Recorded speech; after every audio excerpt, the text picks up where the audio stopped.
Hello there everyone, and welcome to this week's challenge. Today we'll find out if we can beat Pokemon Platinum with only Riolu. Unlike Shelter, with Riolu we actually have speed and power. Rielu's level up moves are acceptable for sure, however our TM list has all of our main moves. Earthquake and Drain Punch are very important to get, but we can't get them until much later. Hopefully we can reach that point without too much trouble. I'm worried about the Ghost Gym and the last Elite Four member, but besides that, everything should be fine. So, with that said, let's get into the challenge. I'm not allowed to use items in battle, held items are okay, no Pokemon besides Riolu except for HMs. Leave a comment about if you think we can pull it off, and let's get into it. A quick apology before we get into the run. I did actually realize that Desmume actually got recorded improperly, so there is some spots where parts of the screen are cut off and whatnot. Hopefully it doesn't bother you too much, and let's get into the run. I've already fixed the problem, it won't happen again. So to start off, we name ourselves Rena and our rival Elron. We then go and get our starter. I replaced Piplup with Riolu, so our starter had Turtwig, which would be the most difficult to face for the run. After we pick up our Riolu, we face our rival and just used Quick Attack until his Turtwig fainted. He spammed a lot of withdrawals, making this fight take a lot longer than it should have, but other than that, there's no worries here. We even learned Counter when we leveled up to level 6. Here are our stats. We got a Naughty Nature, minus Special Defense, plus Attack. I'll take it since we didn't have enough power in the Shelter run. We named our Riolu Gohan. Pretty sure the name is self-explanatory as to why. We then headed to Jubilife City and faced our rival yet again. Turns out his Turtwig is really hard to beat down. Starly growled us a bunch and his Turtwig set up a ton of withdrawals, so I wound up having to use Counter to take him out using his own attack stat. Still, easy first try win at least. Rock Gym is up first. I figured we wouldn't need too many levels past 11 for Force Bomb. Now that we have Force Palm, we can just beat him rather easily, or so I thought. Turns out Cranidos hits really hard with Headbutt anyway. We managed to get some good damage rolls on all his Pokemon however, and managed to win on our first try. Time to hunt Team Galactic. In the Valley Windworks I took on Commander Mars. I figured this would be hard since I've been avoiding battles as much as possible. Since I'm underleveled, I figured that there would be a lot of a struggle. Luckily, Zubat didn't use Toxic on us, so we were able to take on Purugly without any issue. For the Eterna City Gym, we need to grind to level 30 in order to pull off a win. At this level, Turtwig faints in one hit. Cherrim still can survive a Force Bomb and manages to hit us with Leech Seed. We knock it out with another attack, last up is Roserade. We used Return, almost taking it out while it paralyzed us with Stun Spore. It hits us with Magical Leaf, leaving us with only 1 HP, then we finish it off with another Return. After that close fight is Team Galactic in their tower. Zubat was knocked out in one Return. Next up is Skuntank. We took out half of her HP with Return, then she used Smokescreen to screw up our accuracy. I used Force Palm thinking it would finish Skuntank off, but survived, then poisoned us with Poison Gas. Fainted next turn though, and we're heading off for our 5th badge? The Ghost Gym. A right pain is what it was. I had to grind all the way up to level 38 to one-shot consistently. We needed Duskull not to burn us with Will-O-Wisp, and Haunter not to damage us too much while getting a free turn to use Foresight on both. Luckily it only took 2 tries at level 38 to get our run. That Miss Magius's Psybeam hurts, but we took it out with 2 returns. Our rival was a pain, but only because of Double Team, Endeavor, Quick Attack, and Staravia using all of these to take us out. Other than that, it was an easy sweep with Return on his whole team. His Grottle hits us hard with Razor Leaf, and we can't get burned by hitting Ponyta, but there was no thought in this battle, just hit Return until we won. Fighting Gym time. Oh boy, time for the suffering to start. Not for us this time though. We got Shadow Claw from the last gym, so Meditite faints in one hit after hitting us with a Fake Out. Lucario comes out immediately, but cannot tank our Force Palm. Last up is Machoke, whom tanks our return, hits us back, but faints on our second return. Third badge is now in the bag, time to go for the 4th. After beating the Fighting Gym, we went on to fight Crasher Wake, but I forgot to help Lucas with Team Galactic. Time to backtrack. With that mistake fixed, our rival is up next. This is harder than I thought it would be.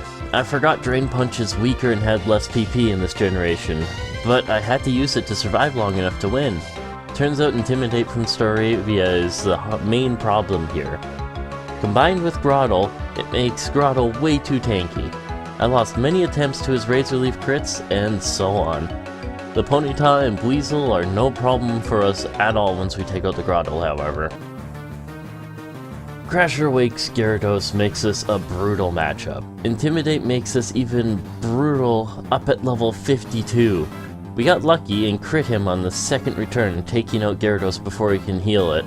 Floatzel is up next and spams Brine to try to take us out. Thanks to Drain Punch, we can manage to keep out of Brine's double damage range, and he heals up.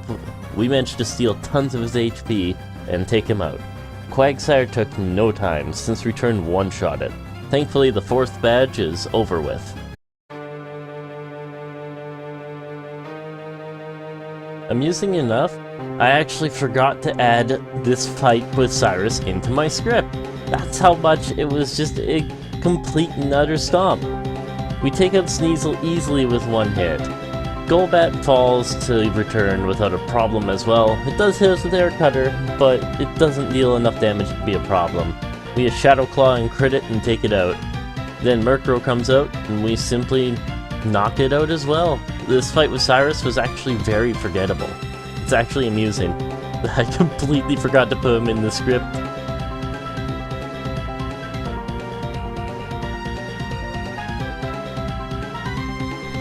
Taking on a rival before the 6th gym is rather brutal. Luckily on our 3rd try, Staraptor didn't attack us and used Double Team instead, so we took it out with high HP left. After Staraptor was Heracross, who had Aerial Ace. We took him out in 2 returns and he hit us really hard. If he sent in Torterra, we would have been absolutely screwed, but he sent in Rapidash, who we can Drain Punch and steal a bunch of HP from. Then Floatzel comes out instead of Torterra, and we Drain Punch him to gain more HP. Thanks to that, we had enough health in order to take on Torterra without too much worry. The problem was, I kept getting him into Overgrowth, and was getting shredded thanks to it powering up Razor Leaf. This time we had more HP, and were able to take him out since he used Leech Seed instead. Byron is up next with his Steel-type team, and it went about as expected. Our Drain Punch takes out Magneton in one hit. Steelix can survive because of how tanky Steelix is. Hits us with Earthquake, then we knock it out with another Drain Punch. Last up is Bastiodon, and since Sturdy doesn't save you in this generation, we took it out since it's quadruply weak to Drain Punch. Thankfully, he's easy this pass. Commander Saturn is actually easy. I think this was because we crit his Golbat and didn't have to deal with it. I have no complaints since Bronzor was a one-hit with Drain Punch and Toxicroak actually hit us really hard and survived return, but we outsped and finished it off, avenging the poor Magikarp of Lake Valor.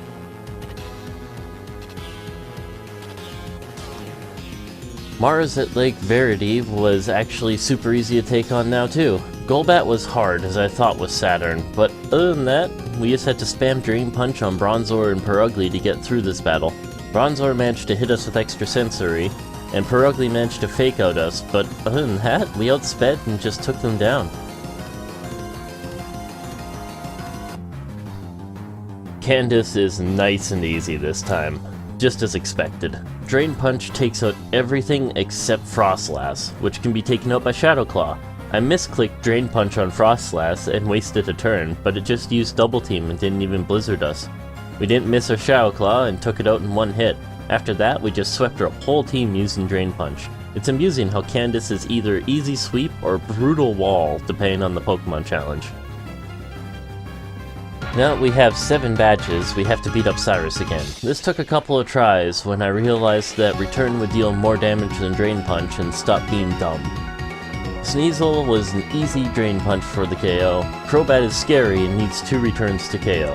Punchcrow used Nightshade while we were Drain Punching, and that's the only reason we managed to survive his Nightshade. We then used Return to KO him, and I am not looking forward to the last fight with Cyrus.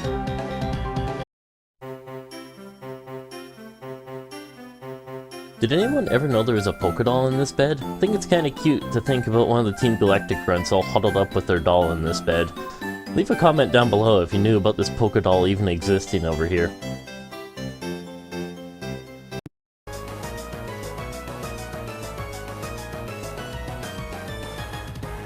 After a rest, we take out Saturn again to free the legendary Pokemon. We got lucky and crit his Golbat again, then got confused by Bronzor and hit ourselves in confusion. Managed to break out of confusion and KO his Bronzor with Drain Punch, and then we took out Toxicroak with Return. Time for the Mount Coronet climb yet again.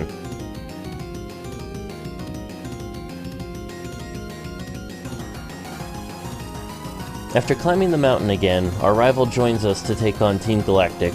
This fight was terrible. We needed a crit to take out the Reflect Bronzor before it put up its screen. After getting that, it was still a close battle we could have lost at any moment.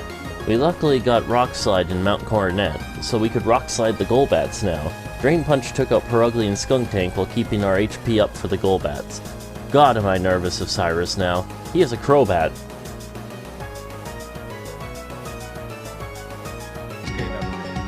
Just as I feared, Cyrus was brutal. I trained up to level 68, and even then I only won thanks to luck.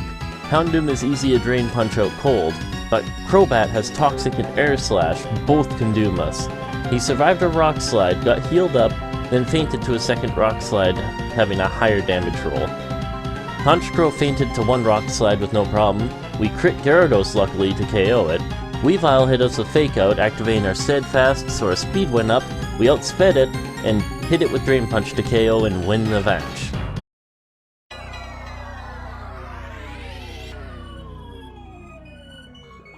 You gotta feel bad for Giratina. 2 Shadow Claws and it faints. Still no worries here. Time to go after the last badge since, you know, the evil god of the underworld is dealt with.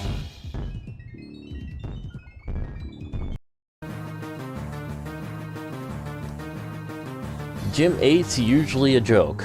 This time it wasn't. Jolteon tries to paralyze us, and we needed a Cherry Berry to get rid of the paralysis. After Jolteon gets healed and beaten back down, Raichu comes out. He faints in one return. Static didn't paralyze us this time. Electivire comes out, we exchange punches. He fails to paralyze me this time.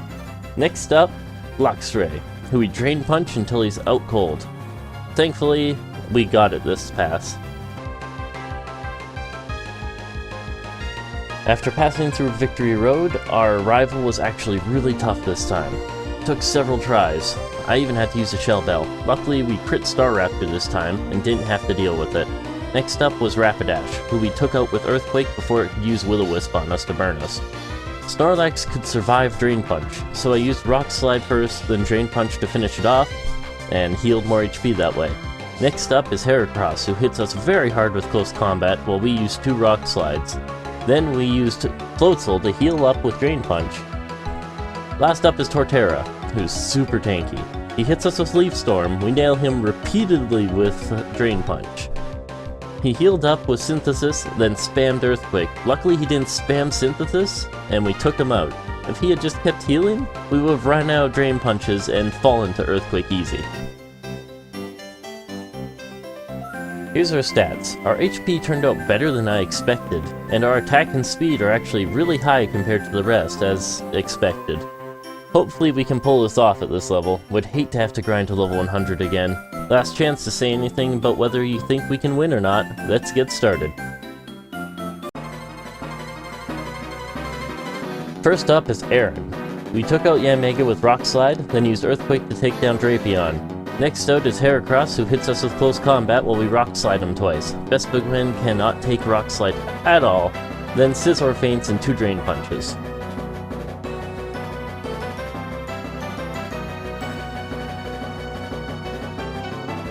Bertha was really hard again. We used Shadow Claw and Wish Cash, hoping for crits, but then we got 2 Rock Slide flinches on Gliscor. Hippowdon came out and Nose Yawn. Luckily it just spammed Earthquake and we took it out in Shadow Claw and 2 Drain Punches. Golem healed us up really nice thanks to Drain Punch one-shotting it, then Rhyperior came out and hit us hard with Avalanche and Earthquake. We hit it with Drain Punch and Earthquake and managed to pull off a win by the skin of our teeth.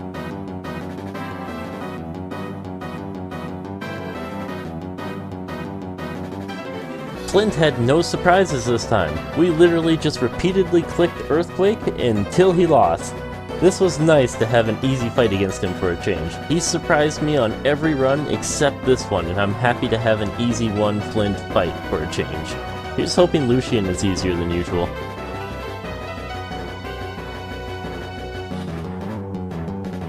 Lucian was actually easier than usual. Everything faints in Shadowclaw, except for Bronzong. We needed a crit to take him out, or he would take us out. I thought I'd have to level up a lot more for this fight, but I'll take it, that's for sure. Cynthia's just way out of range. I've bashed my head against this fight for a while now and just can't finish the job. I'm gonna have to go and grind up a lot more levels and try again. Spiritomb can survive. Garchomp is the main problem though. It just takes 3 Drain Punches to take it out. So it can just spam out tons of Earthquakes and she heals it, and it has a Citrus Berry. Let's try to get a higher level and try again. Even at level 85, I needed some luck for Spiritomb and Togekiss. I need a flinch on Togekiss, and no special defense drops from Spiritomb. Roserade's no longer a range for Earthquake, and faints in 1 hit. Milotic can take 2 hits, so I had to use Earthquake first since I had high HP already, then use Drain Punch to finish it off so I had more Drain Punch PP for Garchomp. Speaking of Garchomp, we just spammed Drain Punch it while he used Earthquake. She healed him up, then we got a lucky crit and took it out. Then Lucario faints to Drain Punch. Thank God that's over. With that, we're in the Hall of Fame, before level 100 this time too. I hope you enjoyed this easier run. If you've been enjoying the runs, by all means, drop a like and comment down below. A subscription helps out the channel a lot too. I'm going to have to take this next week off, since I'm going to be too busy with other problems to work on it. So I'll be back August 14th with the next challenge. Drop a suggestion down below for any Pokemon you'd like to see. They don't have to be unevolved or anything. If you want to see some strong Pokemon steamroll the game, feel free to drop it down below. If it looks interesting, I just might do it. You can also find me on Twitch and Twitter down below. I stream Monday through Saturday twice a day, so feel free to drop by and say hi. Until next time everybody, keep playing games the way you want to play them, and stay safe. I'll see you around.